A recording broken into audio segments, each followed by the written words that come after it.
DTCP plot కొంటే land appreciation అనేది ఒక లాభం, శ్రీగంధం చెట్ల మీద వచ్చే ఆదాయం మరో లాభం. డబుల్ బెనిఫిట్ ఆఫర్ తో సిర్లసీమ 2. రాష్ట్ర రాజకీయాల్లో ఇవాళ హాట్ టాపిక్ మారింది. మంత్రి గుమ్మనూరు జయరాం పార్టీకి రాజీనామా చేసి టీడీపీలో చేరారు. మనతో మాట్లాడడానికి రామసుబ్రహ్మణ్యం సార్, చెప్పండి, ఈరోజు మంత్రి రాజీనామా చేసి పార్టీ నుంచి పోయినటువంటి పరిస్థితిని ఎలా ఫీల్ అవుతుంది?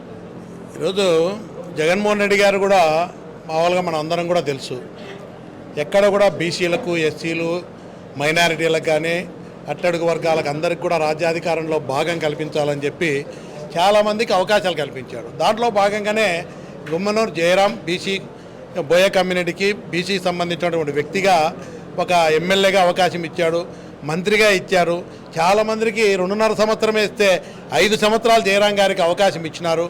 ఇవన్నీ కూడా ఎంతో అవకాశాలు ఇచ్చినప్పటికీ కూడా అక్కడున్న పరిస్థితుల బట్టి అక్కడున్న పరిస్థితులకు ఇబ్బంది, వ్యతిరేకత ఉంది. ఆ రోజు ముఖ్యమంత్రి గారు కూడా ఒకటే చెప్పాడు, వ్యతిరేకత ఉంది మీ కుటుంబం మీద, ఓడిపోతారు ఎమ్మెల్యేగా ఉంటే, ఎందుకు మీరు మార్చి ఇక్కడ వేరే అభ్యర్థిని పెడతామని చెప్పి స్వయంగా ముఖ్యమంత్రి గారు కూడా ఉన్న రిపోర్ట్లు, సర్వే రిపోర్ట్లు కానీ ఆయనకు వచ్చిన సమాచారం ప్రకారం తెలియజేసి నువ్వు ఎంపీకి పోవాయా అని చెప్పినారు. అక్కడ విరూపాక్ష అని ఒక బీసీ కమ్యూనిటీకి, బోయ కమ్యూనిటీకి సంబంధించిన వ్యక్తికి విరూపాక్ష అని ఒక అభ్యర్థి అయితే బాగుంటుందని చెప్పి ఆయన ఎమ్మెల్యేకు ఈయన ఎంపీకి బొమ్మని చెప్పి ఒక నిర్ణయం తీసుకోవడం జరిగింది. ఆ పార్టీ నిర్ణయం కానీ జగన్మోహన్ రెడ్డి గారు తీసుకున్న నిర్ణయానికి ఆయన చాలా రోజులు కూడా వెయిట్ చేశారు.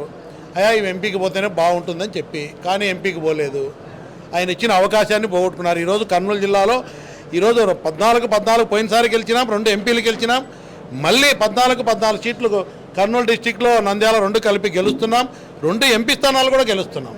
బ్రహ్మాండంగా గెలిచే సీటు అవకాశాన్ని కూడా వదులుకొని ఏదేదో మాట్లాడి తెలుగుదేశం పార్టీ అధికారంలోకి వస్తుందని ఆలోచన చేసినాడో ఆయన. ఏమైనా 106 తలకిందులు తపస్సు చేసినా ఈ చంద్రబాబు నాయుడు గారు, పవన్ కళ్యాణ్, బీజేపీ కలిసిన కమ్యూనిస్టులు ఎవరు కలిసినా కూడా మళ్ళీ జగన్మోహన్ రెడ్డి గారి నాయకత్వంలో ప్రభుత్వం అధికారంలోకి వస్తూ ఉంది.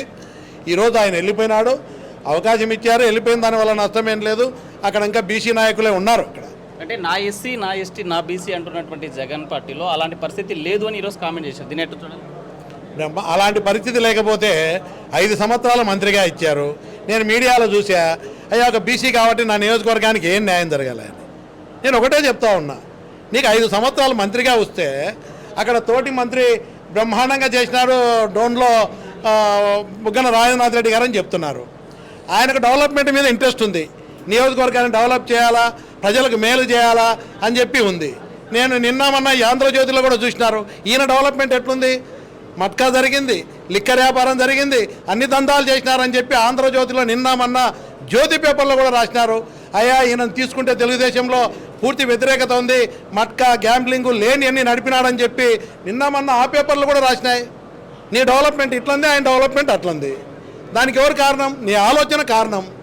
నువ్వు బాగా ఆలోచన చేసి నియోజకవర్గం మీద దృష్టి పెట్టి నీ ఎంటబడిన నాయకులు, కార్యకర్తలను దండించి అయ్యా ఈ మట్కాలు, గ్యాంబ్లింగ్లు ఇవన్నీ కరెక్ట్ కాదు, మనం మంచిగా అవకాశం ఇచ్చినాడు, మంచి పరిపాలన చేయాలా, ప్రజల కోసం మనం సర్వీస్ చేయాలా, ప్రజల సమస్యలు పరిష్కారం చేయాలని ఆలోచన చేస్తే నువ్వు డెవలప్మెంట్ చేయకుండా ఎందుకు వెనకబడతావు?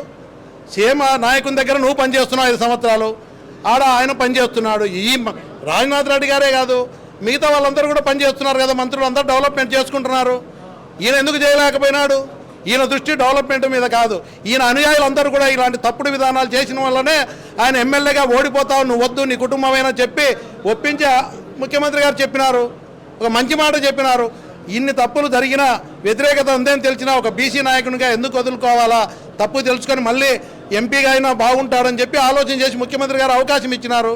ఇచ్చిన అవకాశాన్ని కూడా ఉపయోగించుకోకుండా ఆయన ఏదో తెలుగుదేశం పార్టీ అధికారంలోకి వస్తుందనో ఏం ఆలోచన చేసినాడు. కానీ అక్కడ పోయి ఇచ్చిన నాయకుడిని, నీకు ఇంత పెద్ద అందలం ఎక్కిచ్చిన నాయకుడిని విమర్శించేదానికి నోరు ఎట్లా వస్తుంది ఆయనకు? బీసీలకు అన్యాయం జరుగుతుంది, బీసీలకు న్యాయం చేయలేదని. బీసీలకే 5 సంవత్సరాలు ఇచ్చినారు, మంచి మంచి వాళ్ళకి అంత 2.5 సంవత్సరమే అవకాశం ఇచ్చినారు. నీకు 5 ఏళ్ళు అవకాశం ఇచ్చిన అన్యాయం అంటే 5 ఏళ్ళు ఇచ్చింది అన్యాయం అయిందా, లేకపోతే నువ్వు చేసుకోలేకపోవడమా? ఏంటి కారణం? నీ ఆలోచనలో, నీ అనుచరుల ఆలోచనలో తేడానా? ఎక్కడ తేడా? అది అందరికీ తెలుసు. నీ ఆలోచన విధానంలో తేడా ఉంది కాబట్టే, నీకు నీ అనుచరులు, బంధువులు, తమ్ముళ్ళ ఆలోచనలో తేడా ఉంది కాబట్టే నువ్వు డెవలప్మెంట్ చేయలేకపోయినావు. నీళ్ళందరూ ఆలోచనలతో వేరే ఆలోచనలు అన్నీ చేసుకొని ఈరోజు వ్యతిరేకత వచ్చింది, చెడ్డ పేరు వచ్చిందని తెలుగుదేశం పైన అంతే, ఎక్కడ పోయినా అంతే. మంచిని మంచిగా చూస్తారు, చెడుని చెడుగా చూస్తారు. అంటే నిన్నటిదాకా జీసస్ లా కనిపించినటువంటి జగన్ ఇద్దరు పూజారుల వల్ల శిలలాగా మారాడు, వాళ్ళు మనసు మార్చారని విమర్శ తినేట్టు చూడాలి. ఇద్దరు పూజారులు చేస్తే 5 ఏళ్ళు ఎందుకు ఉంటుంది? ఇద్దరు పూజారులు చెవులో ఊస్తే 5 సంవత్సరాలు ఈయన మంత్రిగా ఎందుకు పెడతాడు? 2.5 సంవత్సరానికే మంత్రి పోయేది కదా. 5 ఏళ్ళు ఉన్నదంటే అప్పుడు 5 ఏళ్ళు చేసినప్పుడు ఈ పూజారులే ఆయన ఎవరు పూజారులు అంటారో నాకు తెలియదు. ఆ పూజారులు తీసేయమని చెప్పిండ్రు కదా. 5 ఏళ్ళు కొనసాగించి ఈ పూజారులే చెప్పినారా మరి 5 ఏళ్ళు కొనసాగించమని? ఆయన అనుకునే పూజారులు కానీ నాయకులు కానీ 5 ఏళ్ళు ఇచ్చినప్పుడు వీళ్ళనేమనలే. నువ్వు తప్పు చేసుకొని, నీ కుటుంబ సభ్యులు తప్పు చేసుకొని, నీ చుట్టూ ఉన్న నాయకులు కార్యకర్తలు చేసిన తప్పును వేరే వాళ్ళ మీద బురద తల్లి నువ్వు పోవాలి. వెళ్ళేటోని వెళ్ళు, పార్టీ ఇష్టం లేకుంటే. ఇవన్నీ నువ్వు చేసే తప్పులన్నీ బురద తల్లి పోవాలని ఆలోచన చేస్తున్నావు. ప్రజలు అమాయకులు కాదు. ఈరోజు గుమ్మనూరు జయరాం గారు మంత్రిగా ఏం చేసినారు, ఎంత మంచిగా డెవలప్మెంట్ చేశారు అందరికీ తెలుసు.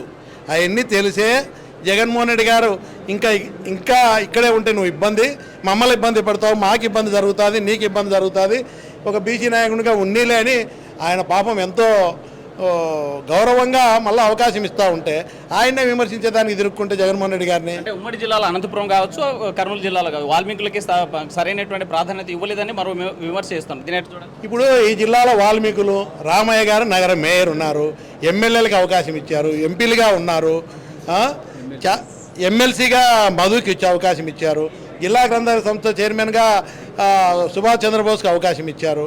ఈరోజు రకరకాలుగా బోయే కమ్యూనిటీలో బీసీలలో జనాభా ఎక్కువ ఉంది, వాళ్ళకు కూడా అవకాశాలు అందరికీ ఇచ్చినాడు, ఇవ్వలేదని కాదు.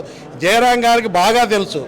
జగన్మోహన్ రెడ్డి గారు ఇక్కడ ఉన్నప్పుడు జీసస్ అన్నాడు, దేవుడు అన్నాడు, అన్నాడు, అన్నీ మనసులో తెలుసు ఆయనకు. నన్ను ఇంత స్థాయికి తెచ్చింది ఆయనేం తెలుసు. బయటికి పోవాలంటే తెలుగుదేశం పార్టీ వాళ్ళు రాణించుకోవాలంటే ఇవన్నీ కూడా ఏదో ఒకటి తిట్టాలా, ఏమి ఆయన అసమర్థతను కూడా కప్పిపుచ్చుకోవాలా. ఆయన ఇప్పుడు ఎందుకు తీసేసినారా అంటే ఏం చెప్తాడు? ఇక్కడ ఉంటే వ్యతిరేకత ఉంది కాబట్టి ఓడిపోతావు, వద్దని చెప్పినారు. ఆ మాట చెప్పలేడు కదా. ముఖ్యమంత్రి నాకు ఈ మాట చెప్పినాడు అని చెప్తున్నాడా? చెప్పలే కదా. 3 నియోజకవర్గాల వాల్మీకులు ఏకం చేస్తాను, ఓడిస్తానంటున్నారు. ఇది కాదు. ఇప్పుడు జయరాం గారికి మంచి గౌరవం ఇచ్చినారు, అన్నీ ఉన్నారు. ఊరికి అనవసరంగా వెళ్ళిపోయినట్టు వెళ్ళిపో, నీకు వద్దనుకున్నప్పుడు వెళ్ళిపో ఎవరు గౌరవంగా. అంతేగాని పార్టీని విమర్శించి, నాయకుడిని విమర్శించి ఇట్లా చేయడం మంచిది కాదు అని చెప్తున్నా. పార్టీని విమర్శించడం పద్ధతిగా లేదు. ఇన్నేళ్ళు పదవులు అనుభవించారు, పోయేటప్పుడు ఇలాంటి నిందలేసిపోవడం కరెక్ట్ కాదంటున్నారు రామసుబ్బారెడ్డి. వీడియో జర్నలిస్ట్ చంద్రశేఖర్తో వస్తే నాటివ్ కర్నూలు. మరిన్ని వీడియోస్ కోసం ఛానల్ ని సబ్స్క్రైబ్ చేయండి, లేటెస్ట్ అప్డేట్స్ కోసం వాట్సాప్ ఛానల్ ని ఫాలో చేయండి, అండ్ లింక్ డిస్క్రిప్షన్ లో ఉంది.